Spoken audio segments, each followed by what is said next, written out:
Hey everybody, and welcome to Bits of Board, where we're talking board games, miniatures, cards and dice. My name's Michael, and today we finally finish off our Kingdom Death 1.5 journey. The end of the campaign is today. Our chosen survivors are going to come face to face with the Gold Smoke Knight. This is going to be a must-see showdown, I'm sure. It's certainly one I've been so keen to play through for so long, but it's finally here and now we can all see it firsthand. I'm not going to talk much here. There is plenty to listen to throughout this entire showdown. Let's get straight into it. So we begin with our leader, Ceres, coming out of retirement for this very last encounter for the campaign. Now, this is probably one of the more thought out, I hope, gear grids that we've had for a while. A lot of blue affinities going on, and for one reason, and that is to avoid some of these traps coming up into play, but we'll get to that in a sec. Now, Ceres is, of course, wearing the Screaming Armor. +2 armor to all hit locations, and she gains the Skewer ability, which complements her Slam. We may or may not see that in action. I'll explain it as it comes up. We've also got some, fighting arts here. We've got the Tumble fighting art, which gives us a 50-50 chance of dodging any collision. We have the Timeless Eye fighting art, which unfortunately we're not going to be able to use. You see, Ceres is of course blind, and we just lose all ability with that, which is such a shame. Now I've also got the Combo Master fighting art, which gives us the ability on a perfect hit, we make one additional attack roll. So hopefully a few hits we can land on the Gold Smoke Knight. Now I've got a few disorders as well. As usual, we have Prey. You may not spend survival unless you're insane. Currently, thanks to our last settlement phase, we have a ton of insanity. Ceres is sitting on 17 right now. Remember, we rolled pretty well on the shrine storytelling and face painting innovations. Next up, we've got Traumatized. Whenever you end your act adjacent to a monster, you are knocked down. We'll try not to get too close. As you can see, our Oxidized Lantern Glaive over here, our weapon of choice, has reach 2, which means, well, we may not need to get that close to deal our damage, or to at least attempt to wound. Finally, we have Quixotic, which is always a favorite of mine. If you're insane when you depart, you know we are, gain +1 survival and a +1 strength token. So there is our strength token for that. Let's quickly take a look at all the gear we've got going on. Down the bottom here, we've got the Final Lantern, which grants Ceres the Death Dice out of the gates. We can use this to grant our survivors with some powers, and this travels from survivor to survivor throughout the game, so we'll keep an eye on that, I hope. We've got the Lucky Charm down here. Now this gives us +1 luck because we have a ton of blue affinities going on. But I'm not really in it for the luck. I'm not really sure how well luck is going to pay off here. This is for the blue affinities, and you'll see why very shortly. Over here we've got the Screaming Cloak, which is the thing that gives us the Slam ability. Gives us a nice solid attack, especially because we're carrying what could be a spear. We've got the Screaming Skirt here, which gives us +1 to waste severe injury rolls.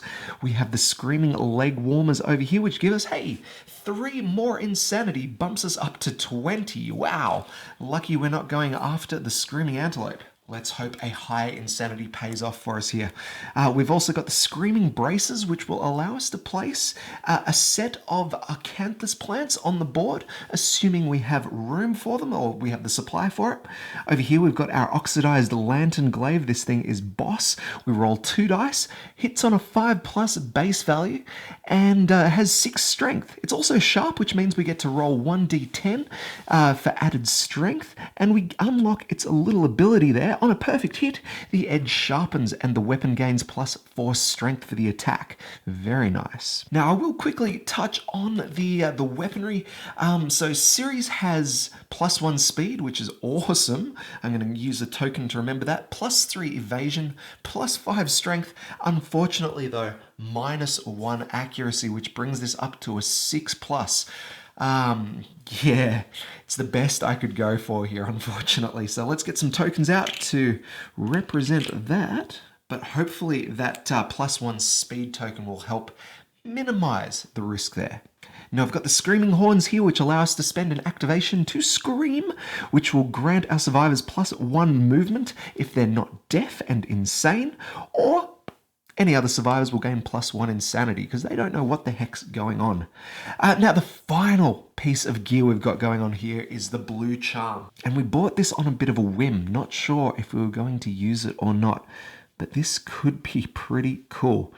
You see, we unlock its special ability with our total five blue affinities going on the board here, which gives us Unshakable. When you draw a trap, roll 1d10 and on a 6+, discard the trap and reshuffle the deck. Now this combos very nicely with our unlocked spear weapon specialization. Trust me, we've got a ton of specializations going on for this encounter.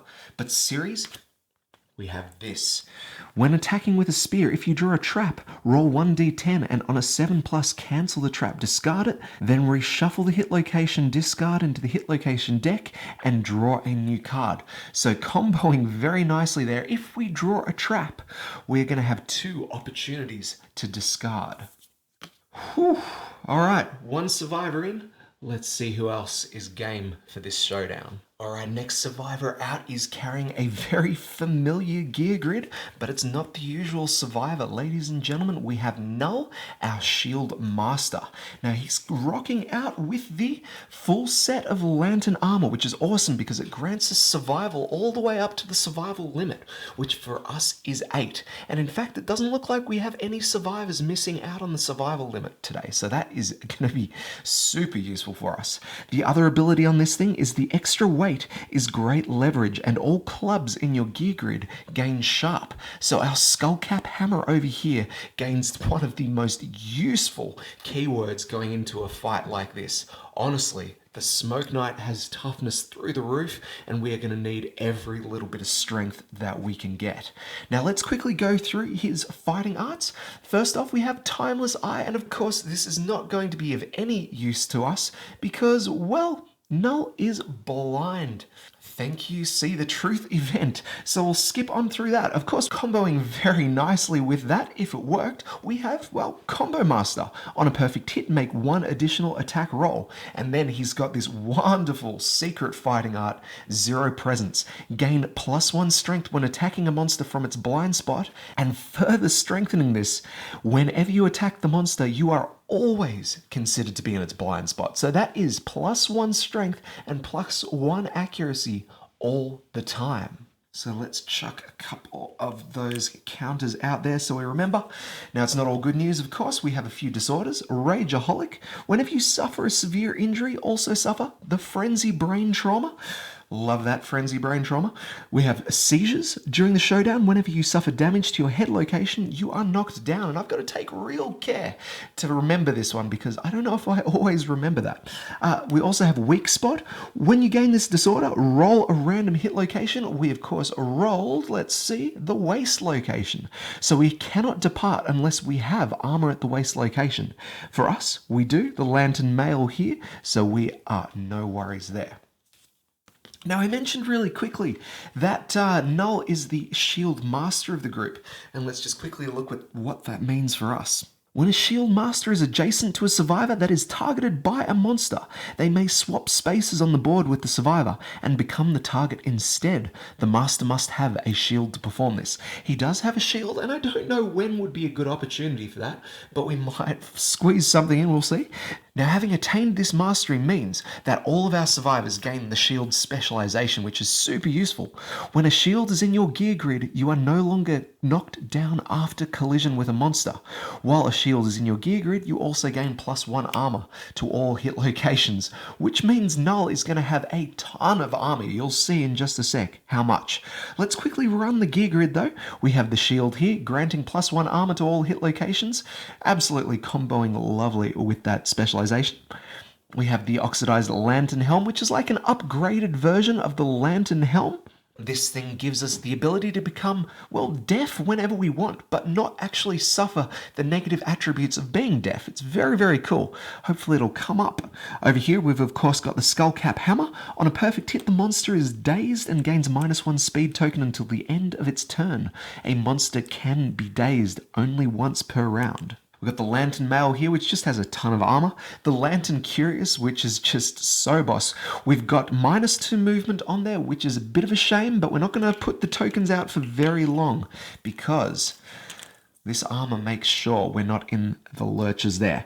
We do have all the connected affinities on it. When you depart, add +3 armor to all hit locations with metal armor, and for us, that is all of the armor locations. Oh yes. That takes us up from what?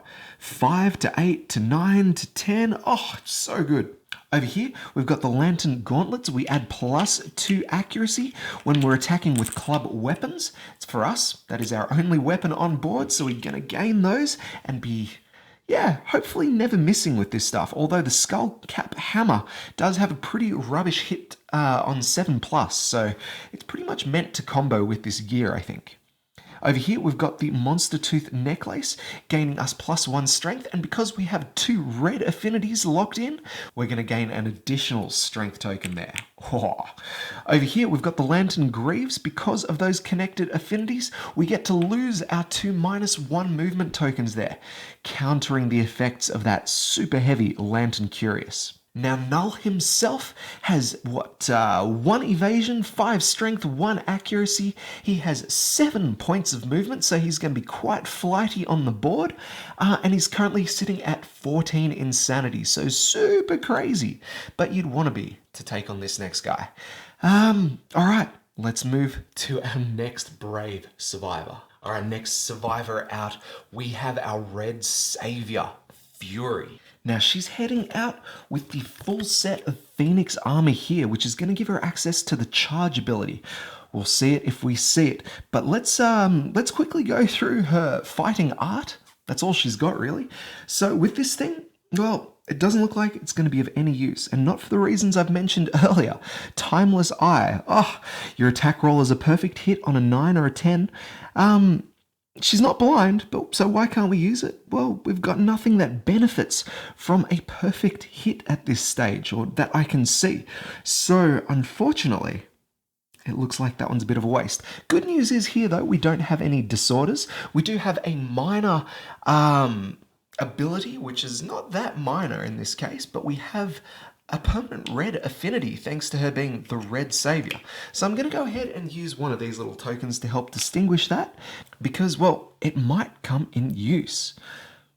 Now, before we talk about the gear grid, let's just talk about what it means to be a Red Savior. When she was born, she gained a permanent strength and that permanent red affinity, but also an ability called Keratosis. Before making an attack roll, you may declare Keratosis X, X being a number, in a loud booming voice. If you do, that attack gains X automatic hits. X cannot be more than your total red affinities, and when the attack ends, you gain that many Hunt XP. Now, there are a couple of other drawbacks to being a red savior, and one major boost, unfortunately.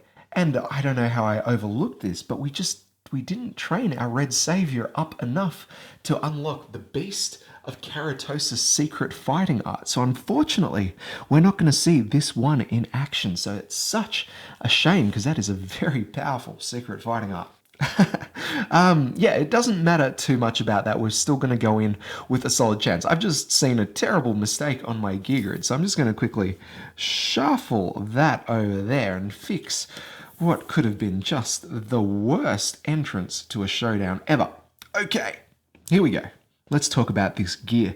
Going from the bottom, we have the first aid kit. So on arrival, this grants +3 survival to all of our survivors. Brilliant news for us because that is the kicker that takes our Red Savior up to the full amount of survival. Whew. We can also spend an activation to remove bleeding tokens or negative attribute tokens from ourselves or adjacent survivors. So we've got a bit of a defensive piece of gear in there, which is nice. Now, this Phoenix placard is super important for us because we have all of the connected affinities required to unlock its ability. If insane, and of course we are, we ignore the first hit each round and suffer 1 brain damage instead. With 15 points of insanity, well, we can ignore a few points of damage there. Over here, we've got the Phoenix Falls, which grants us one of those insanity on departing, lovely. And then we've got the Phoenix Helm here, which grants us another very cool ability, thanks to all of the affinities we've got floating around. These two are just meant for each other. If insane at the start of the showdown, gain a +1 evasion token. And I'm sure we're going to need it. Over here, we've got the Phoenix Gauntlet. When you depart, gain another 1 of our insanity. I've already made note of those, so that is all good. Over here, we've got the Phoenix Greaves. If insane, gain +2 movement. Oh, yes, we're going to be running around proper. That'll bring her up to 7 points of movement. Should be nice and flexible on the battlefield. And then we've got the Rainbow Katana, which I was so tempted not to get, but I think it was a good call. Hopefully it will work for us. See, with this thing, we have, well, a frail weapon, but it has a 4 speed. We're going to be rolling 4 dice with this thing. It hits on a 4+ and has 4 strength. Now, Fury has 5 points of strength, so that brings us up to 9, which is pretty respectable. But it gets better from here.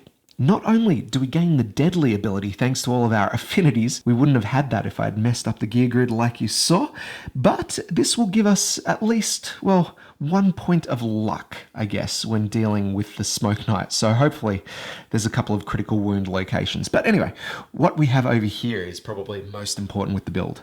This Blood Sheath.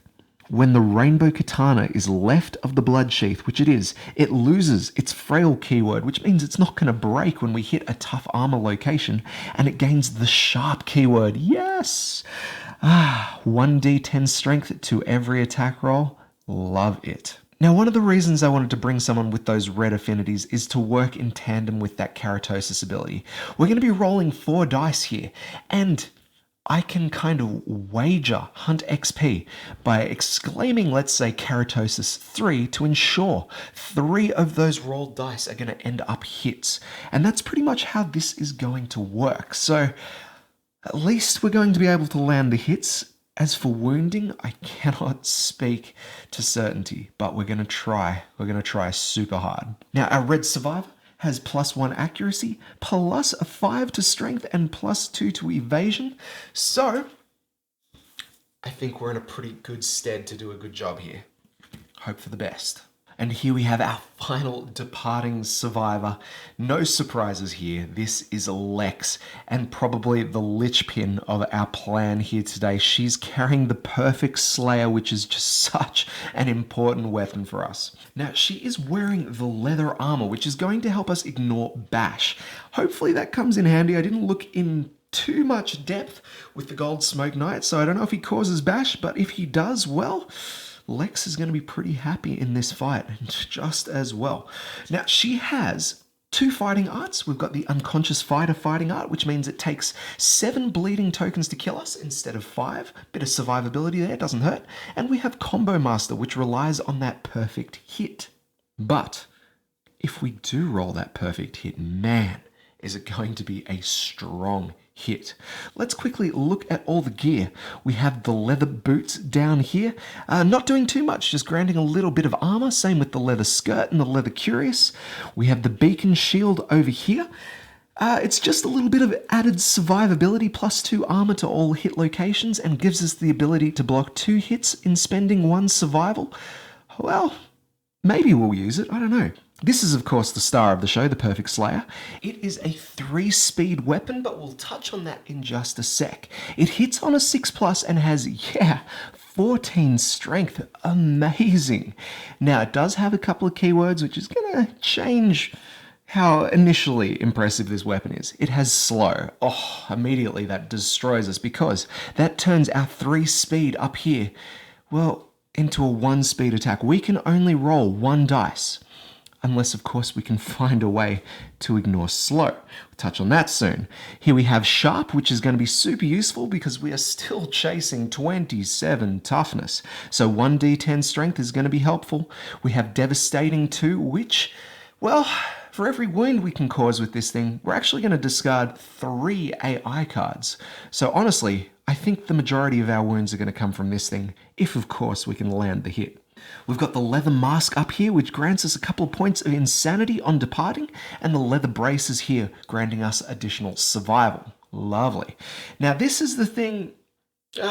I don't even know if we're going to use it. I'm sure we will. But the frenzy drink here, we may spend an activation to consume it, we suffer the frenzy brain trauma, and, well, the whole game changes. Frenzy, I alluded to how powerful it was before, but man, we can ignore slow.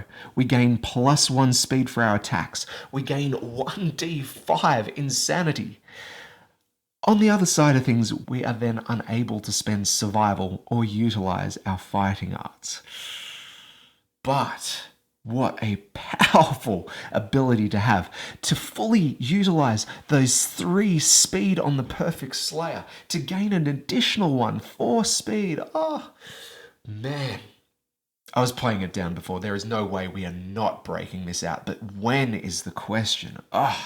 Now let's quickly talk about some of the specializations that are coming into play here. The Perfect Slayer has both the Grand Weapon and Sword keywords, which means we can use both these 2 specializations.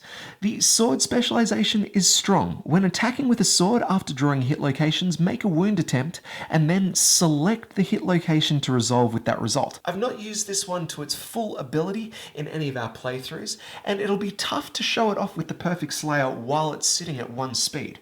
But when we break it out with the Frenzy Drink, hopefully we'll get a chance to see it. The other specialization is our Grand Weapon specialization, because Lex has unlocked all but 2 of her weapon proficiency levels.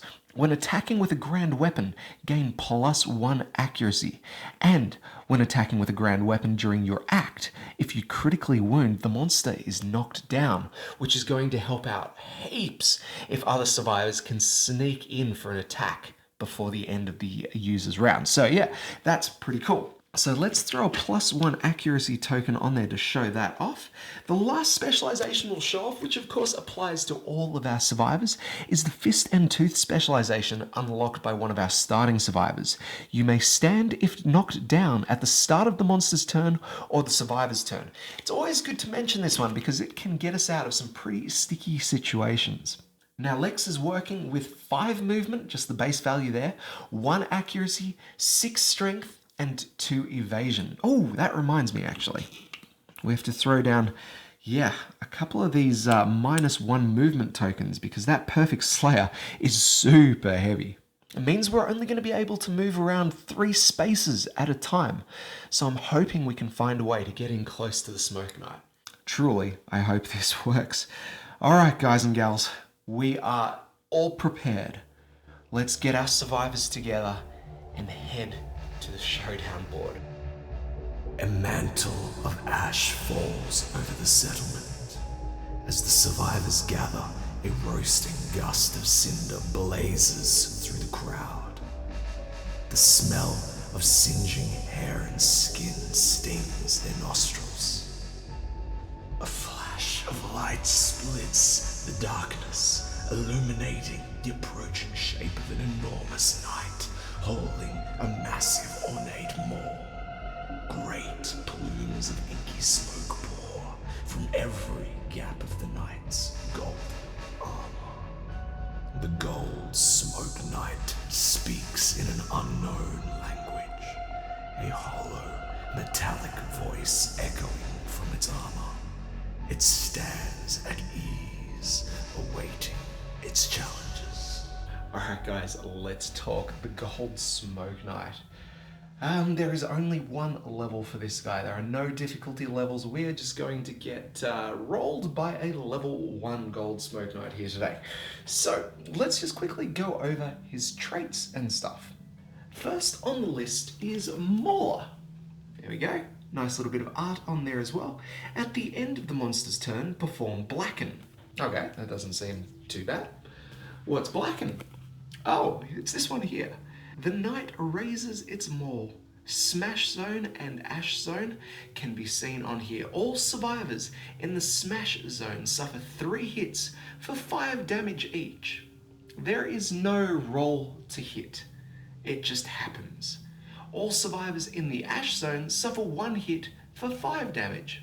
Okay, so lots of damage straight away. All survivors in the smash zone and the ash zone suffer knockback 6 away from the monster. Okay, so every turn he's going to do potentially 15 damage to any of our survivors. Okay, we can work with that. What else have we got? Frustration. Yeah. Some of his AI cards have the following icon. This guy.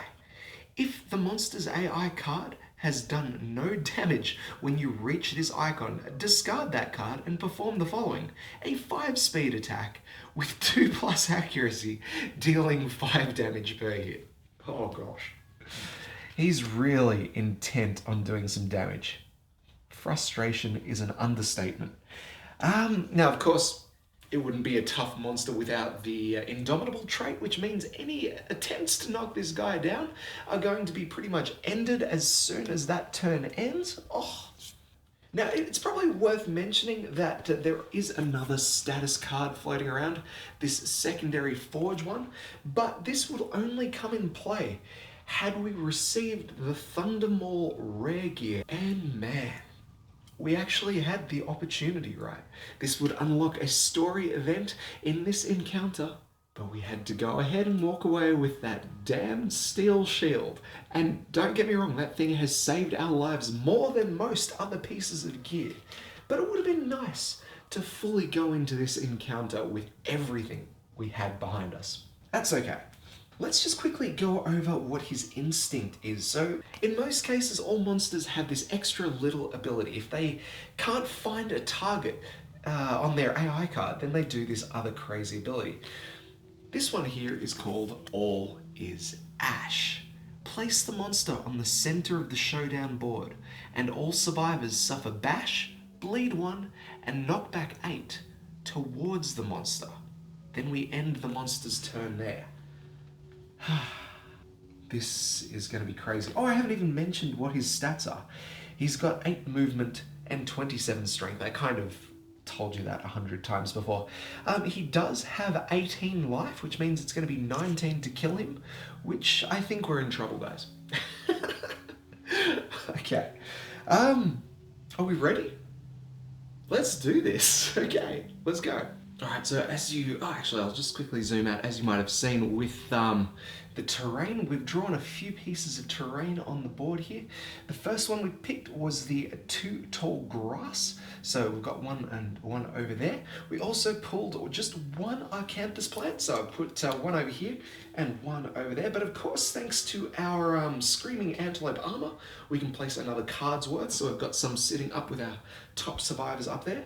The third card we pulled was the stone columns, 3 stone columns, and I've gone ahead and put them just about as far away as I can, 1 in each of the 3 corners, top left, top right, bottom right, because we really don't want them coming into contact with our survivors. Rather just, have them out of the way. Okay. Now, of course, this is a Nemesis encounter, and you'd usually expect, it's a Nemesis encounter, survivors get to go first, but the Gold Smoke Knight goes first, no matter what, in bold. So, let's prepare to die. We're going to draw his first AI card, and we get Flash Over. Pick target. Oh, actually, that's the card that we've drawn, that's no worries. I did forget to give the survivor with the final lantern the priority target token. So that goes to series down here. There we go. That's another condition of setup. Oops. So she's down there with the priority target token. Let's do this. Flash over. Survivor with the final lantern and in range. Well, that is going to be our target. So we have a target, and then we have one of these beautiful breaks in the flow, which means we have the opportunity to do something should we so desire. And I reckon we get in as quick as we can. So let's go ahead and get a little something in with Null up the back here. Now he's currently got 7 movement, and he's going to find his way nice and easily into the blind spot. But do we want him in the blind spot? Well, it actually doesn't matter for him, but we'll do it anyway. Now, this is of course going to cost us 1 point of survival, and then 1 more to surge so we can get an attack in. It's going to be 2 dice, 3 plus. See, this is the easy bit. Oh, a perfect hit in there and an 8. We get 2 hits. Now, thanks to Noel's Combo Master, we get to roll an additional 1 here, and okay, we get to roll another 1, and that is all. We get 4 hits there. That is amazing.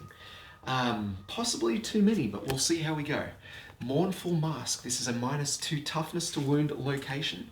The Fuming Vambraces. This has a wound reflex. The Maul Counter. This is a first strike location. I freaked out and thought it was a trap. And then the Fuming Pauldron, which has a reflex. Okay, well, we have to hit that first strike location first. If you surged to make this attack, your blow is swallowed by smoke. Untouched, the monster strikes back. Perform Blacken. Oh my gosh. Why did we surge? Okay, well, crap. The knight raises its maul. Survivors in the smash zone get 3 hits for 5 damage each. Chest, and waist for Null there. Alright, so we're going to dodge one of these chest hits. It's just like a normal attack, except it's going to hit no matter what, but we can still dodge it. The other 2, we are going to have to take 5 damage apiece there. Oh man. Okay, now everybody else, because they are in the ash zones, are going to suffer 1 hit for 5 damage each. So let's roll through. Waist, chest, and arms up there. Let me just run it back a little bit so you can see all that. Alright, so Ceres, she's going to dodge her chest hit there. Fury is going to dodge the arms. And it would be silly for Lex not to dodge that waist hit. Okay, to finish it all off, all survivors suffer knockback 6 away from the monster. So 1, 2, 3, 4, 5, 6. Going to be up against the board edge there. Is there any... There's no bash there, so it's just knockback. All right, 1, 2, 3, 4, 5, 6. Everyone, 2, 3, 4, 5, 6 is out of there.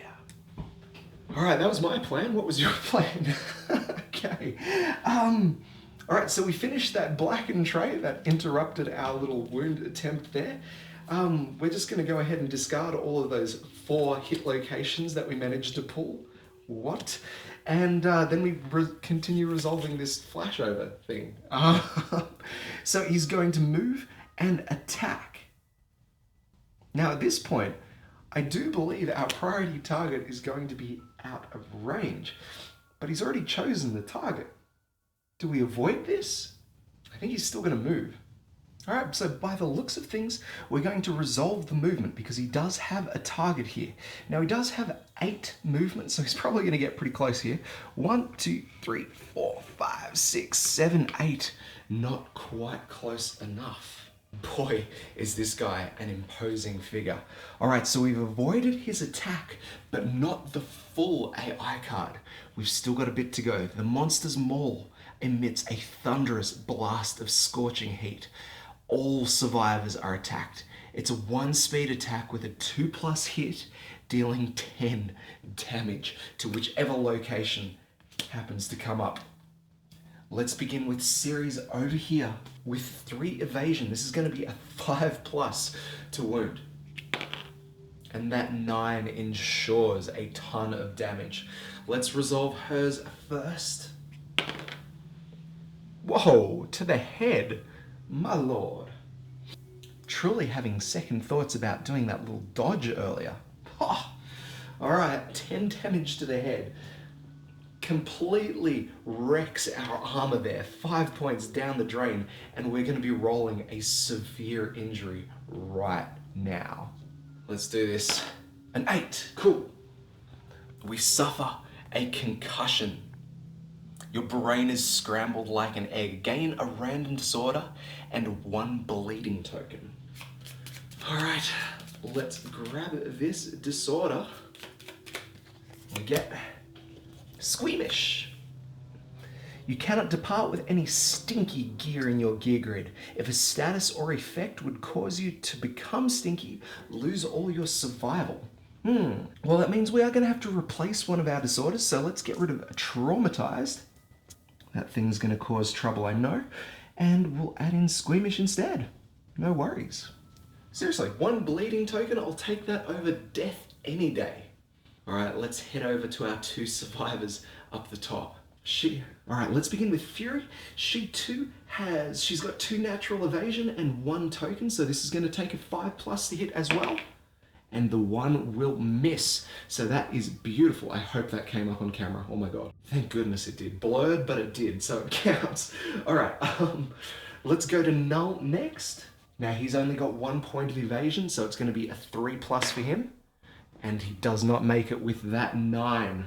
10 damage to the head as well. Oh no. Oh good.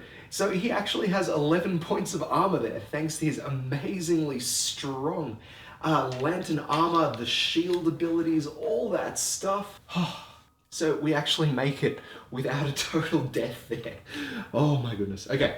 And Lex, our last survivor here, she's got 2 evasion, so 4+, and the 1.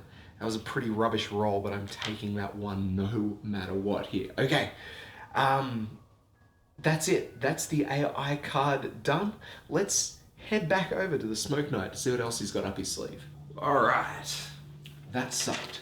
We've come to the end of his turn, so now, well, it's time to perform Blacken again. Oh, now it looks like there's only 1 survivor in the, where is she? Boom, boom. Cool, she's in the Ash zone, so Ceres is gonna cop 1 hit for 5 damage to the arms. We'll cop that, suffering a light wound. And with that, we hit the end of the Smoke Knight's activation, and we actually get a chance to do some damage, or we would if we were anywhere near the guy. Okay, let's see what we got. Alright, well, Ceres is nearby, so I think we're going to slam and get a little bit of movement going on here. So, 1, 2, 3, 4. We're going to move 4 spaces up. In fact, I think we've lost that now. With our slam, we've moved in a straight line. We've moved 4 spaces and stopped adjacent to the Smoke Knight here. We can now knock him back 1 place, giving him a -1 toughness token. Honestly, I don't know how good this is going to be for us, but next we are going to skewer. So we're going to spend our activation here to move that 1 space and activate a melee weapon with +2 strength. So I'm thinking we're just going to go here like that. I know we have a weapon with reach, but we're just going to have to try and keep it in close. We really do want those +2 strength tokens here for the moment. All right. 3 dice here, thanks to our +1 speed. It is going to be 6+ though. Alright. We got a 9 and a 10. So this 1, he is out of there. But that 10, we have Combo Master. So we're going to roll that for an additional attack. 3 hits with that. Beautiful. 3 hit locations. We have the Fuming Mailed Fist. We have the Ancient Fur Cape and the Straining Gut Plate. Now that has a parry location, so that'll be interesting. I've not seen that in our playthroughs. So we have a Super Dense location, which has a failure. There's a good chance of failure in this. We have a Reflex, which is going to make stuff happen, and then another failure. Look, let's just go through like that. Yeah, no, I've just had a quick look at that parry, and I'm going to move that right to the back. Yikes. Okay. Oh, what is our strength going to be here?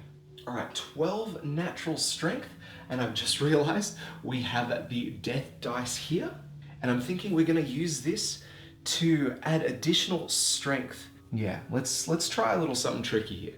Okay, so we're going to be wounding the Fuming Mailed Fist first. We got our perfect hits here, so we gain +4 strength for the attack.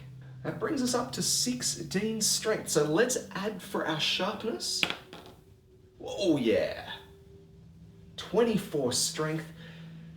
25, 26. We mustn't roll a 1 here. We mustn't. Okay, you ready? Let's wound. Holy crap. No. That is ridiculous. Okay. We are going to call on the power of our death dice. I didn't think we'd have to use it here. Add 1d10 strength to a wound attempt. We've rolled the attempt, it's failed. I'm going to go ahead and roll a dice here. We're going to add 4 strength to that wound attempt. Gives us a 5, and that is a wound. That is frustrating. Okay, but check this out. The screaming armor, thanks to our skewer ability, if you wound with a spear, apply that wound roll result to the next selected hit location this attack. So we make the wound on this one with 31 strength, but over here we can do the same. Our next selected location is our second wound. So 2 wounds in, so many more to go, and we've still got this parry here. Oh, I actually wanted to make this one the automatic wound, but that's all right. I don't think that was going to work anyway. Let's go ahead and roll for the straining gut plate. Actually, let's roll for strength first. 6 strength, a total of 24 strength, 3 plus, and we've got this one, or we would have it if it wasn't a parry. We need a 10. All right, we don't make it with that 3, unfortunately. It would normally be a wound, but it's a parry location, so we get that failure. The monster turns to you and glares. Suffer the flea brain trauma. So we suffer knockdown, and we have to move to the nearest board edge. For us, it's going to be 5 spaces. 1, 2, 3, 4, 5, or 1, 2, 3, 4, 5. They're both close. I'm going to go down. All right, guys, that's not the worst round we'll have all day today. Oh, I forgot this. What else can our survivors do? All right, we've got Lex over here. Now she's got rubbish movement. 3 points, so we're going to go 1, 2, 3, 1, 2, 3. We're going to head into that long grass there. It's going to cost us a dash to do so, and then we'll spend our activation attempting to harvest that Arcanthus plant. A 7. Oh, is that good? Do we need the 8? We just find something tasty and consume it. We gain our survival back. Now, Null's got 7 movement. 1, 2, 3, 4, 5, 6, 7.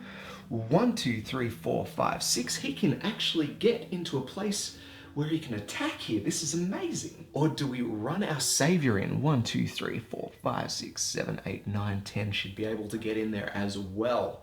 Woo. All right, well, let's get our savior in to begin with. And it's going to take us 2. So 1, 2, 3, 4, 5. That's the first one. We're going to go a dash, and then we're going to go all the way into that far 1, 2, 3, 4, 5 blind spot there, just in case the Smoke Knight doesn't move out of the way. We're going to need angles here if we're going to show off this fight. So she's in the blind spot there. Well, it's going to be 4 dice on a 2+. So I'm not going to call keratosis here, am I? Yeah, it sounds like a good idea. All right, let's roll. Just as well, and a perfect hit in there to boot.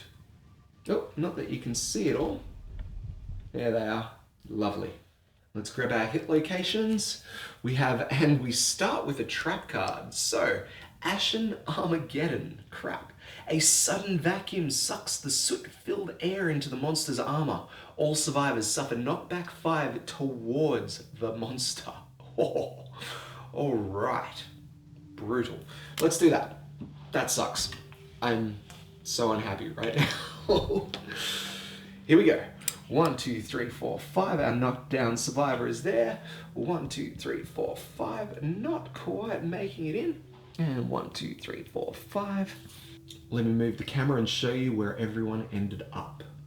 All right, let me just go ahead and say no one is happy right now. Here we go. So this is a This is a 5 speed attack, and it's going to hit on a 2+ for every adjacent survivor.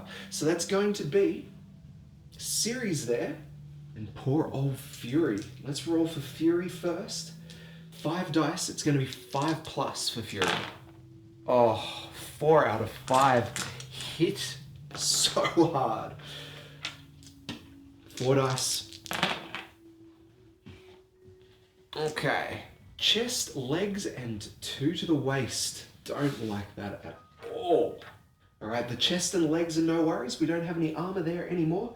But that waist, we do suffer the heavy injury. And, bum, we have to roll on the severe injury chart yet again. Let's see what we get. An 8. Rolling 8s, we are doing good. Or so we thought. That is a broken leg. Brutal. An ear-shattering crunch. Adjacent survivors suffer 1 brain damage. Suffer -1 permanent movement. And 1 bleeding token.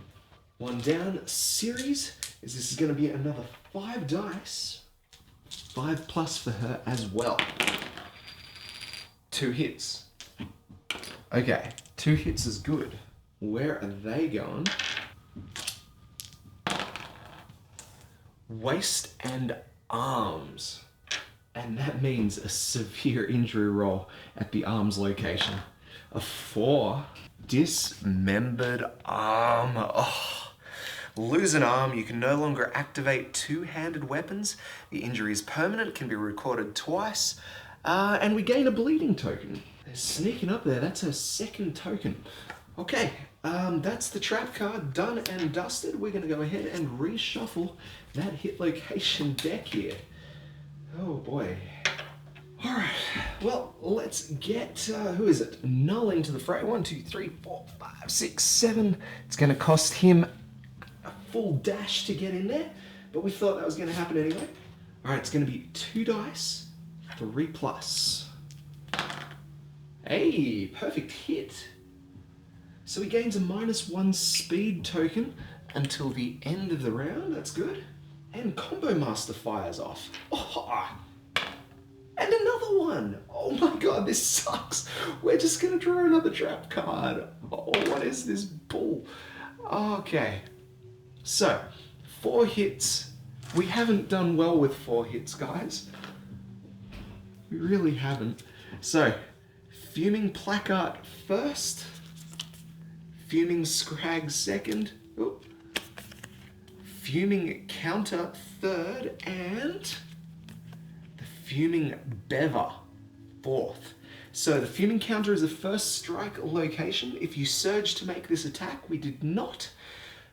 This is going to be a regular wound attempt. That's good. Alright, let's look at these other ones. This one has a reflex. That's actually not going to affect Null because he has 6 understanding, so that's good. This one here looks pretty brutal. That's going to move him straight through some stuff. So let's go ahead and do a little something like that. Yeah. Okay. So we have 10 strength. Not nearly enough, but that's all right. Let's roll for our sharp. Up to 15. Yeah.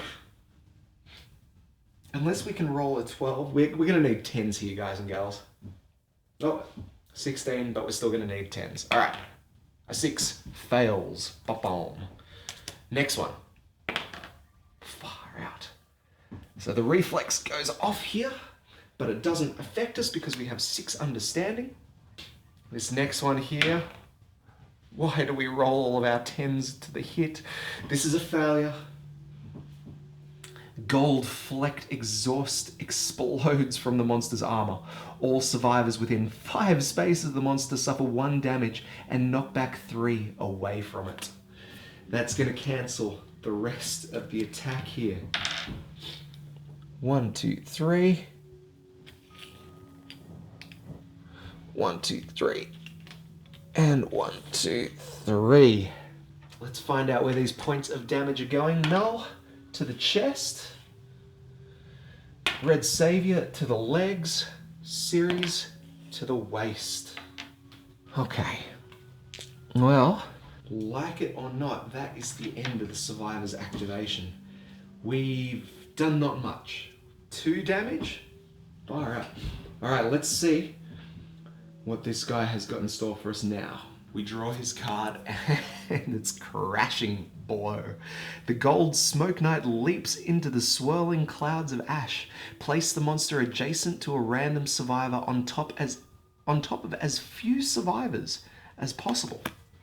Alright, let's use our randomizers here. I think we need to just speak out about who is who real quick. All right, number 2 can't be Lex, and number 4, that can be Ceres. Shuffling up. Random survivor. And bang. It is going to be Ceres. So adjacent to her, probably there. And next, well, we perform Blacken.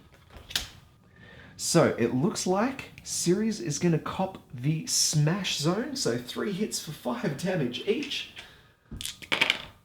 Oh, 1 to the chest, 2 to the arms. That's a light wound to the chest and another 2 severe injury rolls. Oh boy. First one.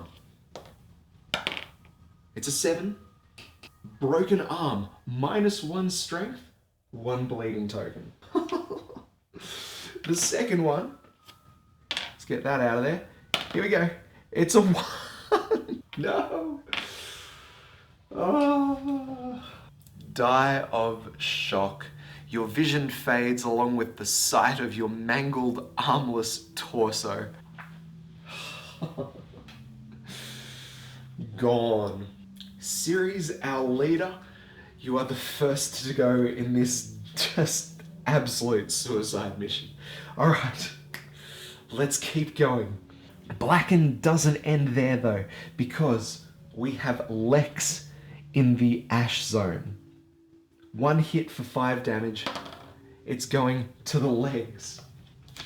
She cops that easily, but then knockback 6. Oh, 1, 2, 3, 4, 5, 6. So far away. Can't even get in close to this guy. What? Now let me just make sure the other guys aren't in range. 4 spaces. 1, 2, 3, 4. Nah. Okay. So we come to the end of the Smoke Knight's activation. We check out Mauler. He would perform Blacken again, except no one is in range of it. So we're back into the Survivor's activation. Let's begin with Lex. 6 movement. 1, 2, 3, 4, 5, 6. If she dashes, we're not even going to get into that freaking long grass there. So let's move a little closer to the center. 1, 2, 3. Let's just scope out in there. What a waste. No, I refuse. 1, 2, 3. Let's just get this done. That will cost us 1 point of survival, of course. We'll have had our red savior stand at the beginning of the survivor's activation. And let's get her in there. 1, 2, 3, 4, 5. She's going to have to dash if she's going to make it. All right, 4 dice. I'm not calling keratosis.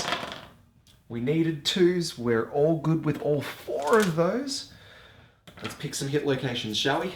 First off, the Fuming Gauntlet. Second off, the Maul Counter. Third, Fuming Counter. And 4th, the Ancient Fur Coat. We're in with a slight chance here. Now, the Maul Counter is a first strike location. I think something like that might do quite nicely. So, let's begin. Oops, I forgot she has +2 movement, so we didn't have to spend a survival there. Let's see if we can do this. So we'll roll 1d10 strength for our first hit here, and a 9 is solid. We are so good at this right now. Is it going to be enough? Brings us up to 18 for this one. Okay, so that means we need a 9 or a 10. No good. Oh. Let's roll for our added strength. 1 strength. Oh my god. Let's just roll a critical, please. And we make it. I can't believe it. Oh my god. Okay. Here we go. Critical wound.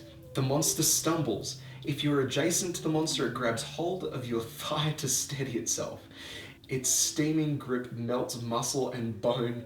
Suffer the dismembered leg severe injury. So we get the wound. 1 AI card down. We're down to 2 movement and no dash. I can't believe it. How are we supposed to do this? Okay, that is of course another bleeding token. We have the Fuming Gauntlet. Let's add some strength, please. 5, 14. Again, we need that 9 or a 10. And we do it. Oh my goodness. We get the 9. But there's no critical wound at the location. This is a failure. Oh, what the hell? Okay. Turn to face the attacker and full move forward. All survivors in the shove zone are tossed aside. They suffer knockback 5 in the direction indicated by the arrows. Place all survivors in the ram zone, knocked down in front of the monster. It tramples them mercilessly. They each suffer 4 damage to a random hit location. How far does he move? 1, 2, 3. He's going to move 6 spaces forward. 1, 2, 3, 4, 5, 6. Right there. Now Null is in the shove zone, so he's tossed aside 5 spaces up against the board edge there. But Fury, she is knocked down at his feet. She receives 4 damage to the chest. Oh boy, that's a heavy wound. Let's roll for it. A 3, 2 bleeding tokens. That brings her up to 4, 1 more, and she's dead. Thankfully, she's carrying that first aid kit, so hopefully we can get that activated. But not yet. All right, time to get Null involved. 1, 2, 3, 4, 5. He's going to be able to get in front there, but it doesn't matter where he's attacking from. He has the Zero Presence secret fighting art. So we're going to roll 2 dice here for the Skullcap Hammer. We need 3+. 2 6s, 2 hits. First one, the Fuming Vambrace, and the second one is the super dense location, the Fuming Mailed Fist. This one has a failure, and this one has a wound. I'm not particularly fond of that failure. No, the failure's all right. Let's go like that, let's say. Okay, 11 strength. Let's add 1d10 to that. We have 12 strength. Let's roll for the wound. Oh, it's a big one. That brings us up to 21, and it's not enough. Thankfully, we've got the death dice. That's probably as close as we're going to... Oh, it's not nearly as close, but we should roll it just to be sure. I don't really want that failure. We're going to need a 6+ here for a wound. No good. Oh. We fail. Your attack hits nothing but smoke, scattering golden embers over your outstretched hands. The embers combust on contact, suffer 2 damage to the arms, and bash. Boom, down he goes. The arms are still strong though, so we're doing okay. Well, are we? Damn. It's the end of the survivor's activation when we move back into the Smoke Knight. What has he got in store for us for his 3rd attack? Alright, let's see what he's got in store for us. And it's another blackened card. This thing is going to be the death of us far out. The knight raises his maul, and all survivors in the smash zone are going to cop 3 hits, 5 damage apiece. Thankfully, Lex is still hanging out down here, far out of the danger, but this is not looking good for our other guys. 3 hits, 5 damage for Fury. Head, legs, and legs. Alright, so because we're into the monster's activation, we've got our survival actions back, and we can dodge one of those leg hits, but it's not going to do too much good elsewhere. We lose the 5 points at the head, and we suffer severe injury at the legs location. It's a 10, big roll. We lost balance and we become knocked down. Well, we're already knocked down, so not an issue. What about Null? What's he got? Chest, waist, legs. Okay, just a light wound in there. That armor is holding up well, but not for long. Oh, this is not good. Alright, no survivors are in the ash zone, so everybody gets knocked back 6 away from the monster, which means we have survivors up against the board edge up the end there. And we move to the end of the Smoke Knight's turn. We resolve his Mauler trait, and that is another blacken. 1, 2, 3, 4. Our survivors are still in range of this monstrous attack. I mean, it's just the Ash zone. 1 hit for 5 damage, but it still sucks. For Fury. Oh, sorry, Fury. That's 5 damage to the waist. Oh, and that's a severe injury. For an 8. And that is the slashed back. Making sudden movements is excruciatingly painful. You cannot surge until showdown end. Gain 1 bleeding token. Oh no. That's it. That is her 5th and last bleeding token. Our red savior Fury is gone. Okay. Null, 5 damage to the chest location. Oh, that is a critical. Oh, that's a severe injury too. 5. Destroyed back. A sharp cracking noise. Suffer -2 permanent movement. You can no longer activate any gear that has 2 or more strength. The injury is permanent and can be recorded once. Gain 1 bleeding token. Guys, that means we can't activate the skullcap hammer. Oh no. I think this might be it, guys. We'll have all of our survivors stand up. And I guess we should try and get in there for at least 1 attack. Lex, let's see what you've got. You've got the death dice, and I'm sure we're going to use that for movement of all things. We're going to surge straight away with 1 point of survival. And we're going to use that to activate our frenzy drink. +1 speed. We can ignore slow, and we gain 1d5, just 1 point of insanity. And we're going to try and move in to do some damage. We've got 3 points of movement. 1, 2, 3, like that. Now let's roll the death dice for added movement. 6 points. 1, 2, 3, 4, 5. That's enough to get into the blind spot. So we have 4 dice to roll here to cause as much damage as we possibly can. She's done well to sneak in.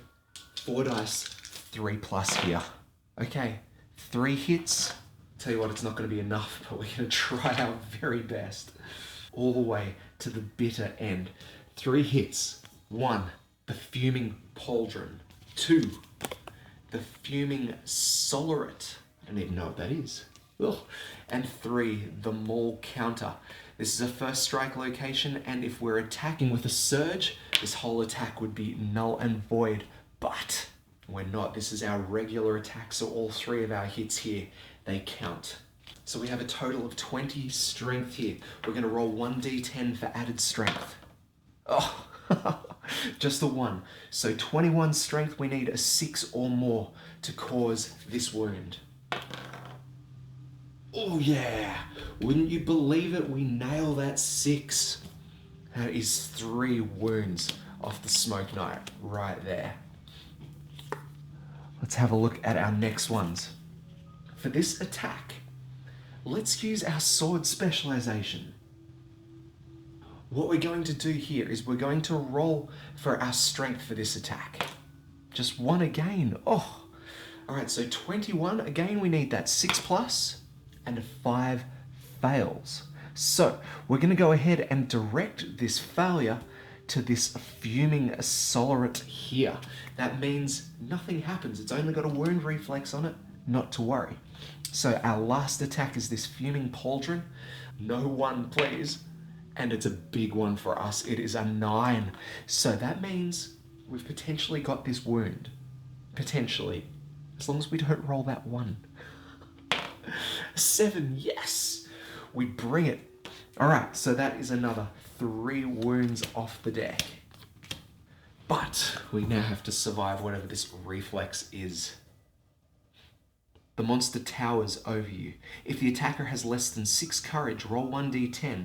On a 3+, suffer the flea brain trauma. No, we are good. This reflex is fine for us. So, Dumskies. Now we can't surge because we can't use any of our survival actions. So that's it for Lex there. And I think that's really going to be it for Lex there. It's going to be very difficult for her to get back in range. Okay. Null, let's do this, buddy. You've lost 2 movement. You've got 5 movement left. 1, 2, 3, 4. You can get in there for an attack. Let's spin this camera around. In fact, we'll move him over just a little bit more so he looks nice on screen. Okay, we have no choice but to attack with fist and tooth. 2 dice. This is going to hit on 6s. Oh, perfect hit. Combo Master fires off. Yes. Okay, we still only get 1 hit, but we hit him with a fist. We got to punch him. Oops, sorry. So that wound is this one here, the straining gut plate. Now this is that parry location. We can only wound if the wound result is critical. Good news for us, we can actually only wound here if it's a critical one. We do not have the strength to even comprehend the toughness 27. So we're gonna need a 9 or a 10. Let's do it. I can't believe it. Oh, look. Look. Yes. We actually managed to pull a critical wound here. Thank you, Deadly. So we score the wound. Let's figure out how this is going to kill us, though. You see an opening in the monster's wide swing. You may spend 8 survival to gain 1 permanent strength and inflict an additional wound. I don't think we have that survival, so unfortunately we can't do anything that epic, but we will take a wound off him there. Cool. Only 5 survival left. We are going to surge and attack again. 2 dice. Again, we need 6s. We'll get 1 in there. We pull the Fuming Sabaton. This has a failure on it, which I definitely don't like because we cannot wound this at all. We'll roll for the 9 or a 10. We get the 10. God damn. But there's no critical wound there. We don't even get the wound. So this is an all-out failure. Oh. So, this is that shove thing again. Turn to face the attacker and move forward. All survivors in the shove zone are tossed aside. They suffer knockback 5 in the direction indicated by the arrows. For Lex, that's just going to be 1 space back. Unfortunately, Null is not going to be that lucky and he suffers the ram zone. He's going to be placed knocked down in front of the monster at the very edge of the board there, suffering 4 damage to a random hit location.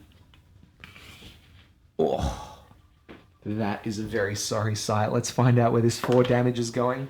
Waste. Okay, so we're rolling another critical wound here. Let's find out what he gets. A 6. Come back.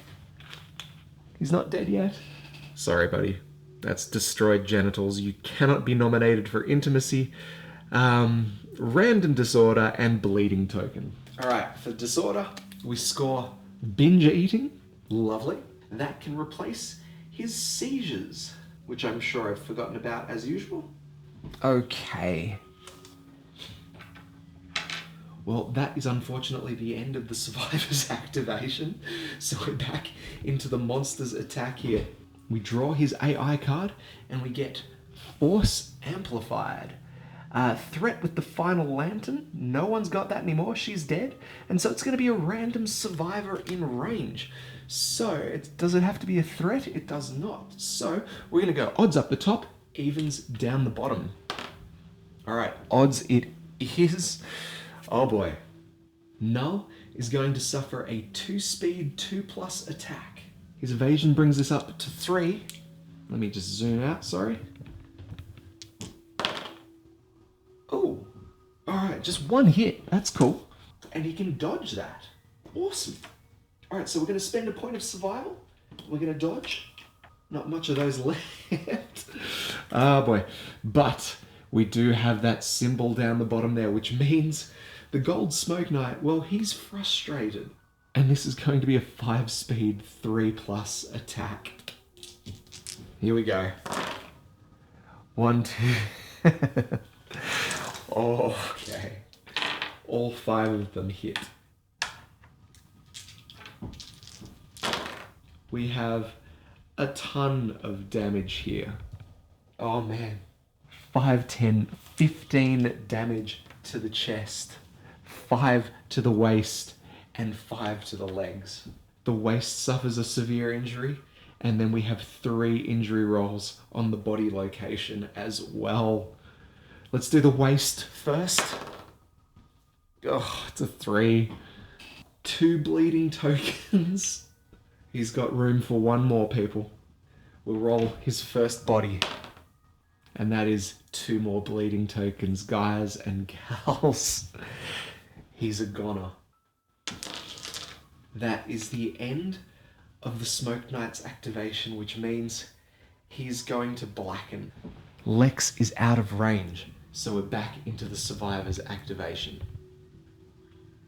We're going to go ahead and not move her towards the Smoke Knight here, but 1, 2, 3, we're going to move her towards the center of the board. She's still got that death dice, so we could... Oh, well, we're going to try something here. We're going to end our activation right here, adjacent to the center space on the board. Oh God. Guys and gals, we're back into the Smoke Knight's activation. Let's see if this works. We're going to draw his AI card, and we have Combust, the closest threat in field of view and in range. 1, 2, 1, 2, 3, 4, 5, 6, 7, 8. I don't think he's in range. I'm double checking. Guys, the Smoke Knight is not in range, so we have no target. So we have all is Ash. Here, we place the Gold Smoke Knight on the center of the showdown board. All survivors suffer bash, bleed 1, and knock back 8 towards the monster. Here he is, back in the center of the board. We don't suffer bash because we have the leather armor and we get knocked straight into him. Here is the key piece of information. We end the monster's turn.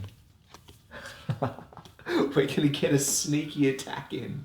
How cool is this? Alright, so we're back into the Survivor's activation. We ignore the Mauler trait. That happens as his turn ends. We have 4 dice here with a perfect Slayer behind them. Let's swing and swing hard. We can move 1, 2, 3 straight into the blind spot. Let's just spin him around so we can see this good and proper, because this is going to be our very last chance to do anything here. All right, we have Lex in the blind spot, our Smoke Knight there. We have 4 dice.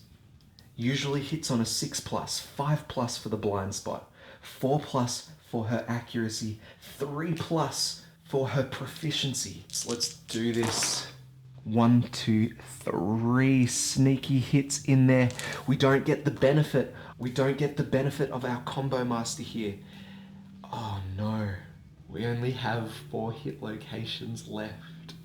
Ah. Oh. This is ridiculous. The Knight's Maul.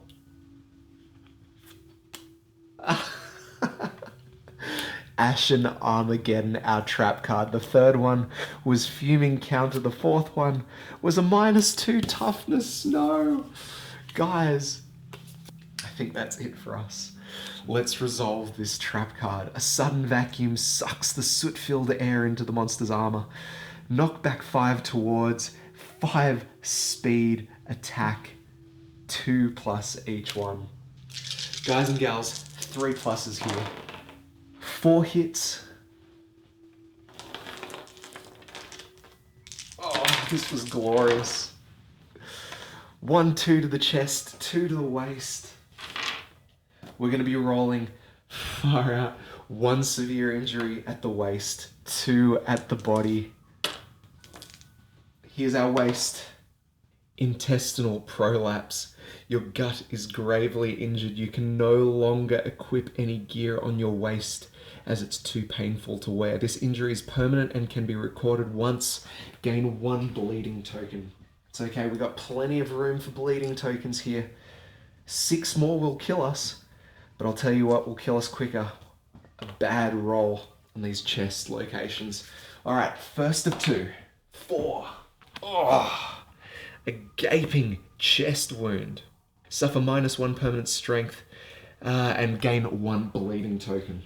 Our last one here. Well, we become knocked down, but I'll tell you what, it's not going to be good enough for us. We're going to shuffle the hit location deck together, and we're back into the Gold Smoke Knight's activation. Alright. The Scorching Charge. Random threat in field of view and in range. We don't have a threat here. Oh my god, we have a chance. Guys, all is ash is happening again. Bleed 1, knock back 8, and we arrive next to the monster again. This is mental. We end the monster's turn, and we begin our activation by standing up. We get a second chance, 4 dice, 3+. Perfect Slayer, go, go, go. 1, 2, 3 hits. There are 8 cards left in the AI deck. Oh my goodness. Okay. Hit location number 1. The Fuming Pauldron. Hit location number 2. The Ancient Fur Cape. Hit location number 3. The Fuming Mailed Fist. We have 3. Oh my god, I can't even pick them up, I'm that excited. 3 locations here that we can make. Okay, we're going to attempt to hit that Fuming Mailed Fist first. 19 strength, let's add 1d10. Okay, 22. We need a 5+ here. Oh, we get the 6. The failure doesn't go off. And check it out. 3 cards from the AI card. We can discard 2 from the AI deck, and now we're reshuffling the AI hit location deck. Okay. Next, the Fuming Pauldron. Let's roll for our additional strength. Oh, couldn't we make this any easier? Okay. 22. We need 5+ again. Oh, yes. We get the 9. That is an absolute wound for us. It's not a critical wound. We don't have the luck. I don't care. They seem to be bad. And we discard another 3 cards from the AI deck. We have 2 cards left. This, we can decide it right here with this roll. Let's add some strength. 1d10 strength. Up to 25, guys. 25 right there. We need a 2+ to win this. Yes!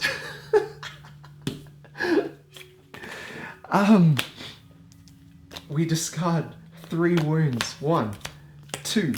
We don't have any more cards. That 3rd one takes down the Smoke Knight. We suffer the reflex here, I'm sure. The attacker is blown into the air. They suffer 2 damage to the legs and knockback 7. Sure. 1, 2, 3, 4, 5, 6, 7. Off you go. Down you go. 2 damage to the legs. No worries. The Smoke Knight. I think we've beaten him. I'll know for sure during the edit, just in case I've screwed something up completely. But if everything looks good, I think we've made it. Yes!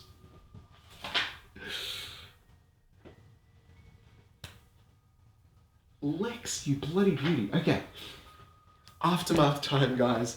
And the very last aftermath. Are you ready? Victory. The Gold Smoke Knight collapses. No.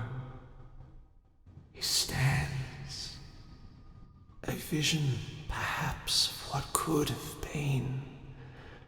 But the power of the final lantern is no more. Lex, she never stood a chance. Defeat. The Gold Smoke Knight drops the final lantern on the Watcher's corpse, bringing them all down on the remains. The explosion incinerates flesh, cloth, hair, and skin. The night moves amongst the dead, arranging their bones and lighting the smiles of each skull with a glowing ember. Your campaign has ended in death and magnificent hopelessness. The settlement is lost. And here we are at the game over section of the rulebook. Now, this is not like a depressing game over thing. Yes, the campaign has ended, but it ended in magnificent hopelessness. The settlement is lost. It now gives us opportunities to start new settlements. Our next campaign will have leftovers. At the start of the showdown, with the first story, White Lion, set up the Survivor's Corpse terrain card. There are options for future ones as well. We can even skip the first story event, and then down here, down the bottom, it says, hey, guess what? There are game variants available, should we like to take them on. I don't know about you guys, but I am exhausted right now. That was huge for all involved, I swear it. That's it for this board right now. I will see you in the outs. There it is, guys and gals. We are all done. Now, the heart was so full. I was so ready to declare it an absolute win. But then on the edit, I saw that death dice and my heart sank. No! With Ceres dead and the final lantern lost, we lost all of its power. The death dice for us became absolutely nothing. And then I rolled it to add movement so we could have Lex encounter the Gold Smoke Knight in the top right side of the map. She unleashed 9 wounds, and because of this mistake, she went through the rest of the encounter thinking that she had taken him down. But no, that final wound, the winning wound that we struck, was not the end. And the Gold Smoke Knight picked himself up off the ground, and when Lex was having her quiet moment of celebration before the end, the Smoke Knight descended upon her, and we are left with a devastating defeat. But my God, what a defeat it was. What a great presence our survivors brought to that showdown. It was amazing. I mean, sure, we rolled fairly terribly on a number of occasions, but that's just what happens in this game. Sometimes the monster is just going to be that much better than you, and what a turning point for our survivors. It was nothing but up, up, up until the very end, and we are taken down by the biggest monster of them all. So yeah, I hope you don't mind the way that I played that out there. Now let's quickly reflect on gameplay stuff, right? Like, that's the narrative stuff. It was a great narrative. I liked it. But man, if I had known more about the Gold Smoke Knight going into this many lantern years ago, I would have been preparing a completely different end encounter. Oh my God. There was no way we could be building up our survivors' strength to be comparable to the Gold Smoke Knight. We needed luck. And even then, if we nailed a critical wound, it was punishing. We got a dismembered leg out of it, and I'm sure I saw worse things in there. So luck was a saving grace, but man, we'd be losing survivors to that as well. The other thing, having sharp on the weapons was an absolute must. And I gotta say that the weapons, they just didn't cut it, hey? But that's okay. I know, we know now for our next encounter that we need to be preparing something completely different. We can't just go in with our strongest armor and strongest weapons. We need much more of a backing behind it. Had I known what we were going up against, I would have given that perfect slayer to Ceres, because that death dice is just so... you need it. And if you're down to one survivor at the very end of the game and you are left with that death dice, every attack, you could pull such strength. I'm already planning the next one, guys. So yeah, it was a fairly beginner approach to the Gold Smoke Knight. I'm not going to say do what I did because that was a bad call. But man, I'm just left thinking about the next one. Anyway, so that is our Kingdom Death 1.5 playthrough. I had an absolute blast putting this thing together for you guys, and I hope you've enjoyed it as well. Really appreciate everyone watching and stuff. But as always, if you've enjoyed the vid, make sure you like, comment, subscribe if you want to see more. We will be doing another Kingdom Death playthrough, not immediately by any shot. I need a chance to play some more games for you guys. I think we're going to be sticking to those sort of dark fantasy campaigns for a little while. Darklight, Memento Mori, just on the stand behind the camera here. What else have I got? Journey might be worth having a look at together. There's of course Gloomhaven, but there is so much Gloomhaven going on out there that I don't think we need another set of vids for that. Mythic Battles has been mentioned, and they've got some pretty solid campaign stuff behind it. There are just so many options that I don't know what to do next. But I will have a quick breather, spend some time playing some tabletop games instead of filming them, and then, yeah, I'll be back very soon. So yeah, I think that's about it for today, guys.